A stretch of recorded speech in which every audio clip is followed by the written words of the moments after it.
Dhanbad All India Railway Men's Federation एवं East Central Railway कर्मचारी union का धरना। All India Railway Men's Federation एवं ईस्ट सेंट्रल रेलवे कर्मचारी यूनियन के आह्वान पर डीआरएम कार्यालय परिसर में 4 दिवसीय भूख हड़ताल किया जा रहा है, जिसमें मुख्य 16 मांगों के साथ यह हड़ताल किया जा रहा है। धनबाद रेल मंडल के 5 शाखाओं के द्वारा सोमवार को 4 दिवस भूख हड़ताल किया जा रहा है, जो कि आगामी 11 जनवरी तक चलेगा। रेलवे कर्मचारियों की मुख्य मांगों पर पुरानी पेंशन को पुनः बहाल करना एवं नई पेंशन को हटाना है, रिक्त पदों को भरना और कोरोना काल में 18 महीने के बकाया राशि को सभी कर्मचारियों के अकाउंट में जमा किया जाए आदि को लेकर ये धरना प्रदर्शन किया गया। धनबाद रेल शाखा 1, धनबाद रेल शाखा 2, धनबाद रेल शाखा लाइन, धनबाद रेल शाखा कतरास, धनबाद रेल शाखा पाथरडी के कर्मचारी इस धरना प्रदर्शन में शामिल हुए। ईसीआरकेयू धनबाद लाइन शाखा के सचिव सह ईसीआरकेयू केंद्रीय संगठन मंत्री नेताजी सुभाष ने बताया कि नई पेंशन व्यवस्था को हटाने के लिए एवं पुरानी पेंशन व्यवस्था को पुनः बहाल करने के लिए भूख हड़ताल कर धरना प्रदर्शन किया जा रहा है। पेंशन कर्मचारियों के बुढ़ापे की लाठी है, इसे सरकार देने का काम करे, जिससे कर्मचारी अपना बुढ़ापा इज्जत के साथ व्यतीत कर सके।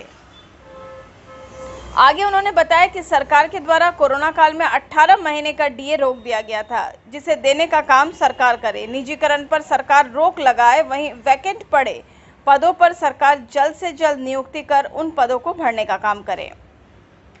सरकार के खिलाफ अगले कदम को लेकर उन्होंने कहा कि एआईआरएफ एंड ईसीआरकेयू के दिशा निर्देश पर आगे का काम करेंगे। वहीं 8 जनवरी से लेकर 11 जनवरी तक अपनी मुख्य मांगों को लेकर हम भूख हड़ताल पर बैठे हैं।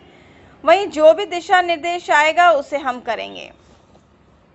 उन्होंने कहा कि इस भूख हड़ताल के पीछे की वजह यह है कि सरकार हम कर्मचारियों के दुख तकलीफ को देखें और पुरानी पेंशन को पुनः बहाल करे और नई पेंशन को हटाएं और सभी मांगों को जल्द से जल्द पूरा करने का काम सरकार करे।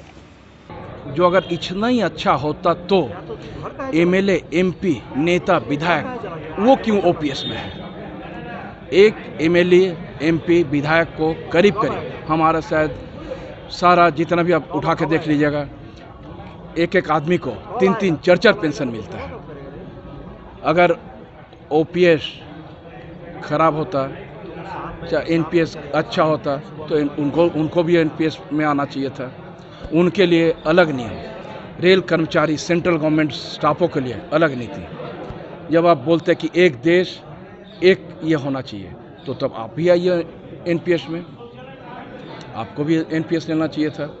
आप लोग आखिर क्या कीजिए अगर अभी भूख हड़ताल में आप लोग अगर सरकार नहीं सुनती है? देखिए, हमारा जो दिशा निर्देश, हमारा all AIRF all India railway federation का general secretary comrade Shri Gopal Mishra, ये टोटल इसका वो कन्वेनर है, जिसमें हमारा स्टेट गवर्नमेंट, टीचर्स, जितना भी सारा संगठन इसी फोरम में आके, एक ही प्लेटफॉर्म में आके हम लोग लड़ाई लड़ रहे हैं। उनका जो दिशा निर्देश रहेगा, उसके बाद कॉमरेड डी के पांडे एवं महामंत्री एसएनपी श्रीवास्तव जी के दिशा निर्देश पर हम लोग नई पेंशन व्यवस्था को हटा करके पुरानी पेंशन व्यवस्था लागू करने के लिए आज क्रमिक भूख हड़ताल पर यहाँ बैठे हैं।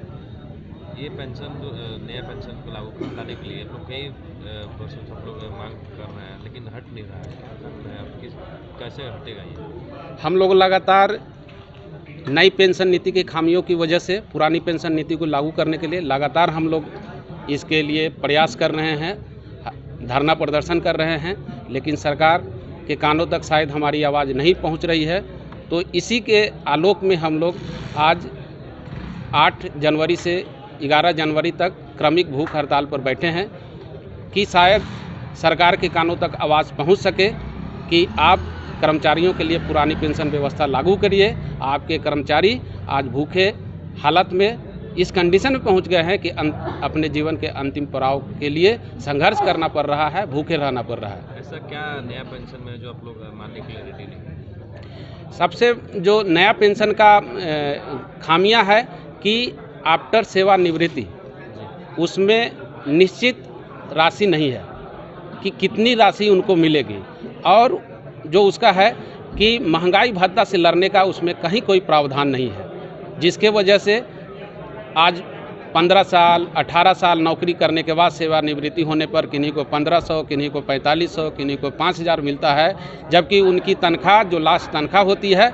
70,000 और 80,000 पर वो रिटायर हो रहे हैं। पुरानी पेंशन व्यवस्था होती तो 80,000 का उनको 40,000 मिलता, प्लस सार दर सार उनको महंगाई भत्ता मिलती, जो कि महंगाई से लड़ने के लिए काम में आता है। आगे क्या कीजिएगा? सबसे बड़ी बात है नाम बताइए अपना। मेरा नाम नेताजी सुभाष, केंद्रीय। अब तो प्रभु जी प्योर फूड आ गया है धनबाद में। मिठाई, नमकीन, चाट, साउथ इंडियन, चाइनीज से लेकर सात्विक भोजन तक सब मिलेगा। प्रभु जी प्योर फूड, चलो कुछ प्योर खाते हैं। प्रभु जी प्योर फूड अब आ गया है मेमको मोड़ धनबाद।